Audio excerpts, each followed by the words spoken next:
Welcome back to the channel. Today's story begins in a small Nigerian town where people talked more than they listened and judged faster than they understood. He was known as the poor one. Not because he said it, but because the town decided it for him. His clothes were always clean but old. His slippers were worn at the edges. His bag had been stitched more than once. Each morning, he walked past the same group of people on his way to work, and each morning, the laughter followed him like a shadow. Some whispered that he was lazy. Others said he had no destiny. A few laughed openly, calling him names that stung but never broke his quiet face. He worked at a small place no one respected, earning just enough to survive. When people spoke about success, they made sure he was not in the picture. At the roadside stall, conversations stopped when he approached. At community meetings, his ideas were ignored. Even children had learned how to mock him, repeating what they heard at home. Still, he greeted everyone with a calm smile. Still, he helped when help was needed.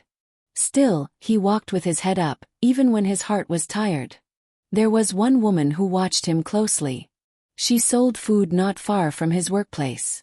She noticed how he paid even when others begged for credit. She saw how he shared his lunch with a beggar one afternoon, even though his own meal was small. But she said nothing. In this town, kindness was often mistaken for foolishness. One hot afternoon, something happened. A misunderstanding at his workplace led to shouting. Voices rose. Fingers pointed. People gathered quickly, excited to see the poor man blamed again. Someone accused him of stealing money he had never touched. The crowd believed it easily. After all, who else would it be? He stood there, surrounded by angry faces, insults flying like stones. No one waited for the truth. No one asked questions. Even those he had helped before looked away. The mocking turned louder, harsher, crueler. What the town did not know was this. That moment, that accusation, that laughter, was the very thing that would open a door none of them saw coming. And when that door opened, the same people laughing would wish they had stayed silent. The crowd eventually dispersed, disappointed that no beating happened that day. The accusation faded into gossip, but the damage stayed. By evening, the story had grown teeth. Some said he had stolen before. Others added lies to make the tale sweeter to tell. By nightfall, his name tasted bitter in many mouths. He returned to his single-room place quietly. No anger. No shouting. Just silence. He washed his face, sat on the edge of his bed, and stared at the wall like a man listening to something only he could hear. Outside, laughter floated through the air. Somewhere, people were still talking about him. That night, sleep refused to come. His mind went back, far back, to promises made long ago. To words spoken by someone who told him that patience was not weakness, and silence was not defeat. He reached into his small box and brought out an old phone, scratched but carefully kept. He stared at a contact he had never called before. His finger hovered. Then he stopped. Not yet. The next morning, he showed up at work as usual. Heads turned. Whispers followed. Someone laughed loudly and said poverty had finally exposed him. Another told him to keep his hands where everyone could see them. He said nothing. He focused on his work, steady and precise, like someone who had already decided something important. Later that day, a black SUV drove slowly into the compound. The engine sound alone silenced the place. People straightened their clothes. Supervisors rushed out. No one noticed the poor man until the car door opened and a well-dressed older man stepped out, scanning faces carefully. His eyes stopped on him. For a second, time froze. The older man's face changed, not with anger, but with surprise mixed with something deeper. Recognition. He walked forward, ignoring greetings meant for him, his steps firm, his gaze locked. The poor man looked up. Respect filled his eyes. Not fear. Not confusion. Respect. The older man stood in front of him and spoke his name softly, like one would speak to someone important. The entire place went quiet. People exchanged looks. This was not the reaction they expected. The older man turned to the others and asked a simple question. Is this how you treat him here? No one answered. That was the moment the ground shifted. Because when powerful silence replaces loud mockery, something serious is about to be revealed. And whatever was coming next would change the balance of that place forever. Silence wrapped the compound like a heavy cloth. No one laughed now. No one whispered. Even the wind seemed to pause. The poor man stood still, his hands slightly dusty from work, while the older man continued to study his face as if confirming something he had carried in his heart for years. The supervisor cleared his throat and forced a smile. He stepped forward quickly, explaining, laughing nervously, trying to shrink the moment. He spoke about misunderstandings, about rumors, about discipline. But the older man raised a hand, and the words died instantly. He turned back to the poor man and asked quietly how long he had been treated this way. The question was simple, but it cut deep. The poor man hesitated, then answered with honesty. He said he was fine. He said he came to work. He said people could say whatever they wanted. That answer broke something. The older man shook his head slowly. He placed a hand on the young man's shoulder, a gesture so gentle it felt dangerous in its power. Then he faced everyone. He spoke calmly, but each word landed hard. He said this young man had once saved a project worth millions when others failed. He said he had chosen to work quietly, to learn, to observe. He said humility had been a test, and patience had been the lesson. Faces drained of color. Some people remembered emails they ignored. Others remembered ideas they mocked. A few suddenly recalled favors they had collected and never thanked him for. Regret moved through the crowd like smoke. Then the older man said something that changed everything. He announced that the poor man was not just an employee. He was family. Trained personally. Trusted deeply. The reason the company still stood after a difficult past. The reason some of them still had jobs. The poor man tried to speak, but the older man stopped him gently. He said this was the cost of silence, and today, silence had ended. The supervisor's legs trembled. The laughter from yesterday now sounded like madness. The accusations from before felt dangerous. As the older man walked back toward the SUV, he told the poor man to be ready. He said the town would soon hear his name for the right reasons. He said mockery had done its job. The engine started. Dust rose. And the poor man stood there, no longer just poor, but no longer hidden. The story had shifted. And the next chapter would be public. News travels fast in a small town, especially when pride is about to fall. Before evening, the story had already changed shape. The same mouths that mocked him now spoke his name with caution. Some said he was connected. Others said he had always been important. A few pretended they had known all along. He returned home that day with the same steps, the same slippers, the same calm face. Nothing on him had changed, yet everything around him had. Neighbors peeped through windows. Children stopped playing when he passed. A man who once laughed at him suddenly greeted him with forced respect. Inside his room, he sat quietly again. The old phone lay on the table. This time, he picked it up and made the call. The woman at the food stall noticed changes first. The next morning, two men in neat clothes came looking for him. They spoke politely. They waited patiently. People gathered again, but this time, no one shouted. No one accused. Fear had replaced confidence. By afternoon, the black SUV returned. This time, it did not stop at the workplace. It stopped at his street. Dust covered the small houses. The engine went quiet. Doors opened. People came out slowly. Some stood barefoot. Some pretended to be busy. Eyes widened as the older man stepped out again, followed by others who looked important. They walked straight to the poor man's door. He stepped out calmly. The older man greeted him with warmth and spoke loudly enough for everyone to hear. He said the time for hiding was over. He said the board had agreed. He said the town would no longer decide his worth. Then came the words no one expected. He announced a public event. A gathering. One that would explain everything.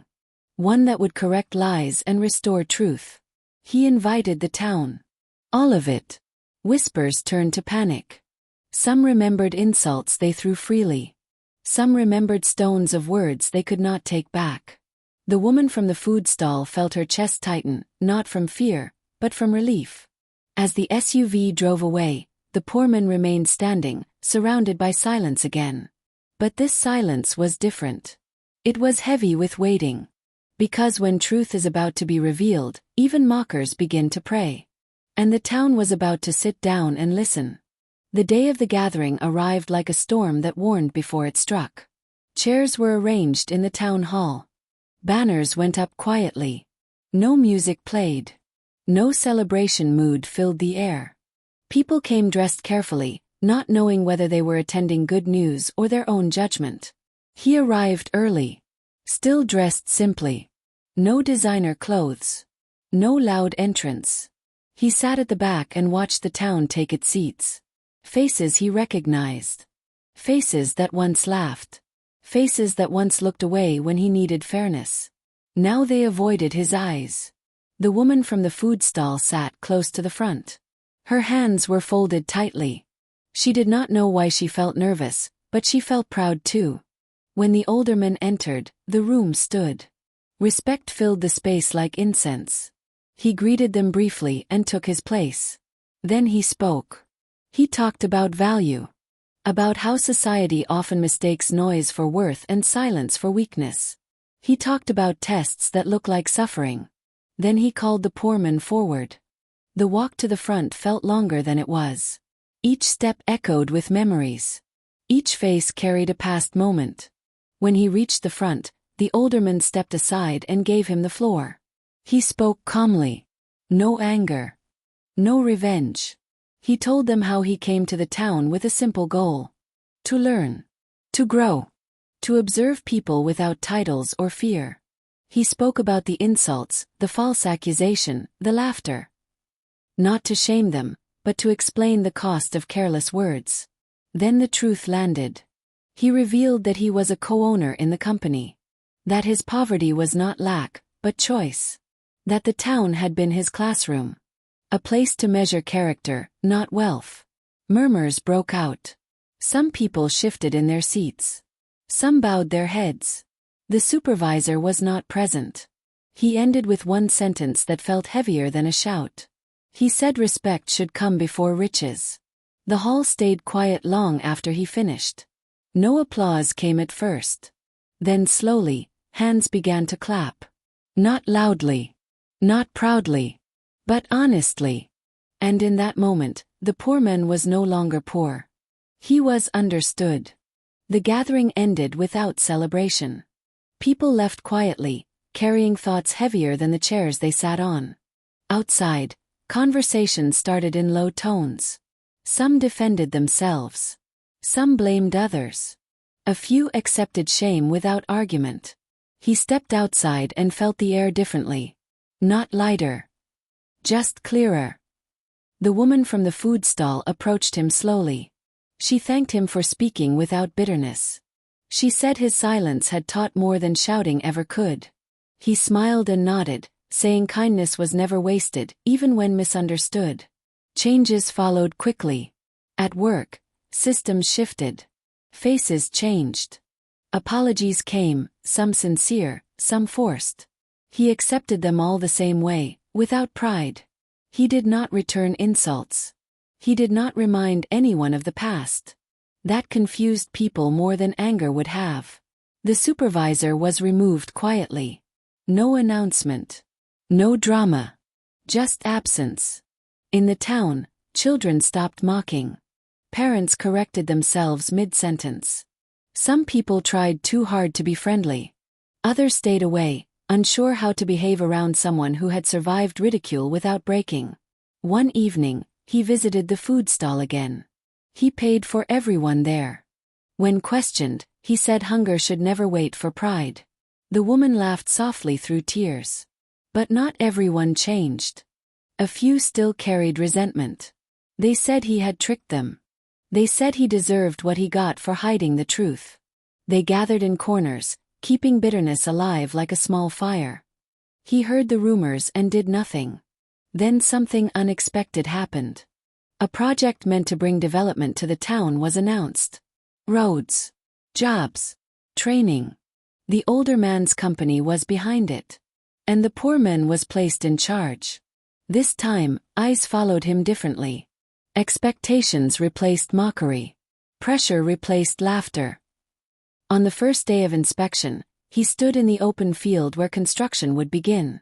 He looked around and remembered standing in similar spaces while being judged. He took a deep breath and began giving instructions calmly.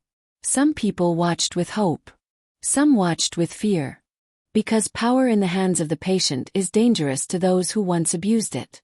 And the town was about to learn what true leadership looked like, not from noise, but from fairness. Leadership exposed everything. Those who worked honestly found favor quickly. Those who planned shortcuts were disappointed. He watched carefully, remembering how easy it was to judge without understanding. Decisions were made quietly but firmly. No shouting. No favoritism. Some of the men who once mocked him now reported to him. They struggled to hide their discomfort. He treated them like everyone else. Same rules. Same expectations. That fairness unsettled them more than punishment ever could. The project moved faster than expected. Young people found jobs. Training programs opened. Small businesses began to breathe again. The town felt movement, real movement, not rumors. Still, bitterness lingered in a few hearts.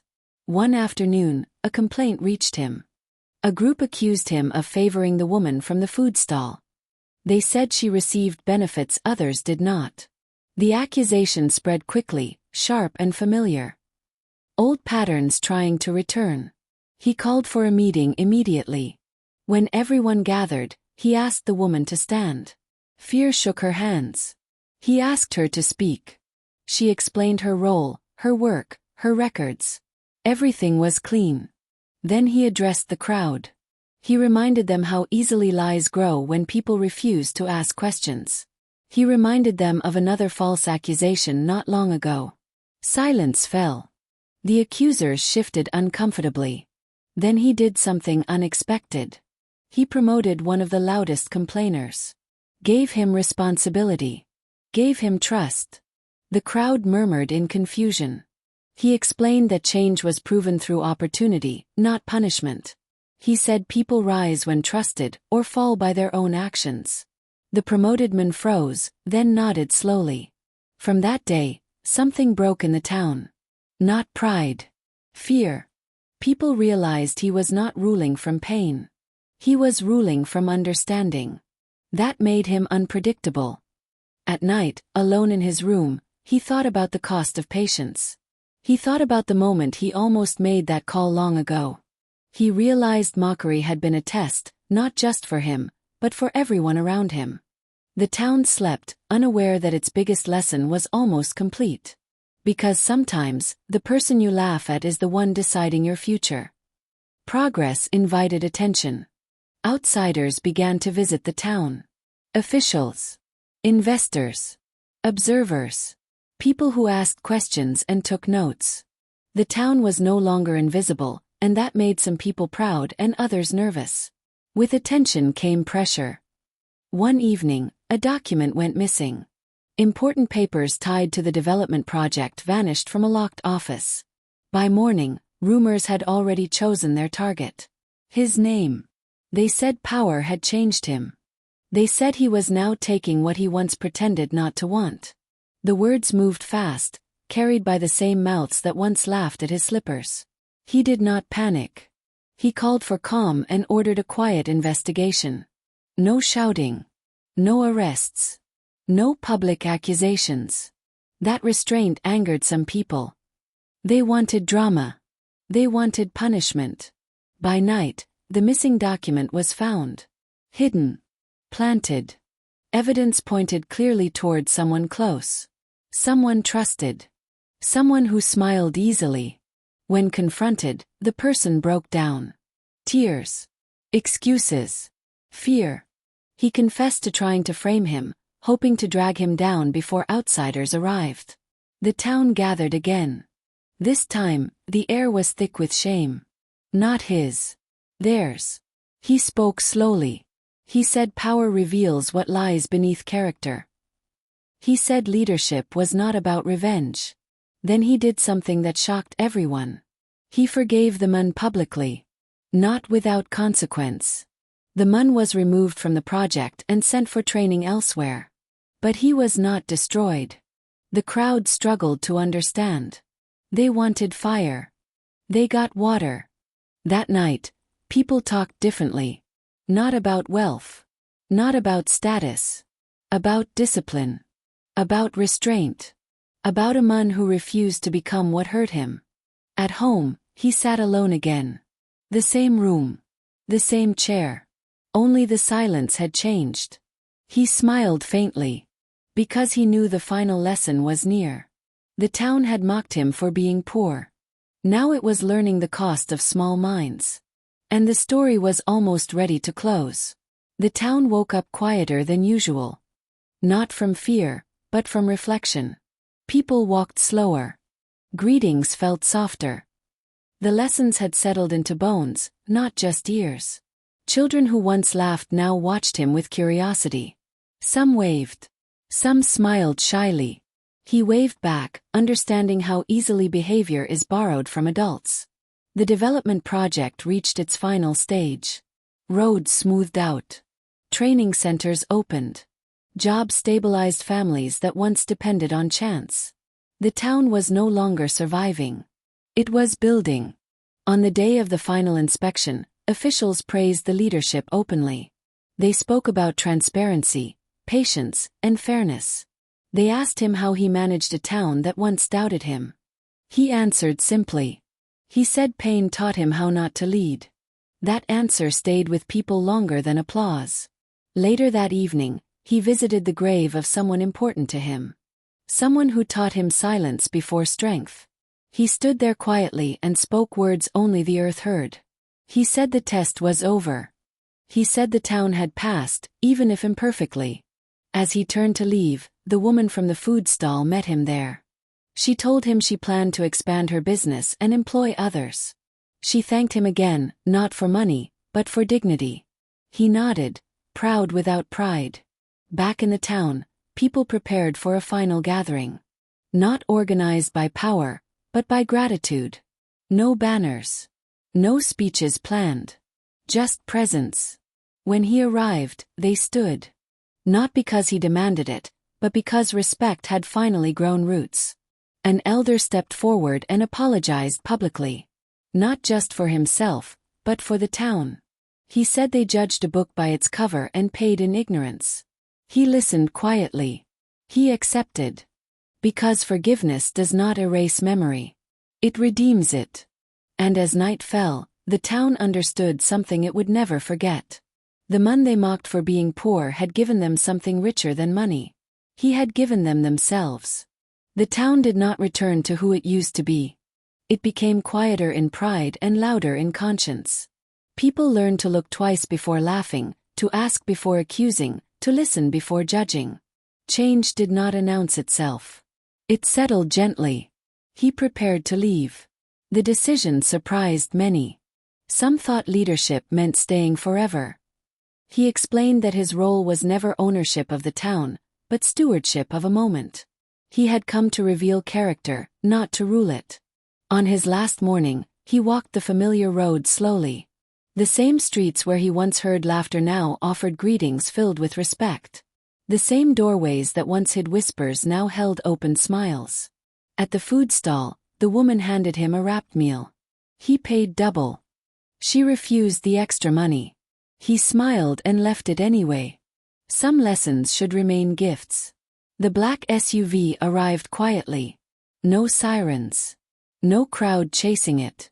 Just people standing, watching with understanding. The older man stepped out and embraced him briefly, saying nothing. Some words are too complete for sound. As the car pulled away, the town stood still. Children waved. Elders nodded. The air felt full, not empty. Weeks later, life continued. Projects stood. Systems remained. Leadership rotated. But something invisible stayed behind. A pause before judgment. A hesitation before mockery. People began to teach the story differently. They did not say he was mocked because he was poor. They said he was tested because he was strong. They did not say power changed him. They said patience revealed him.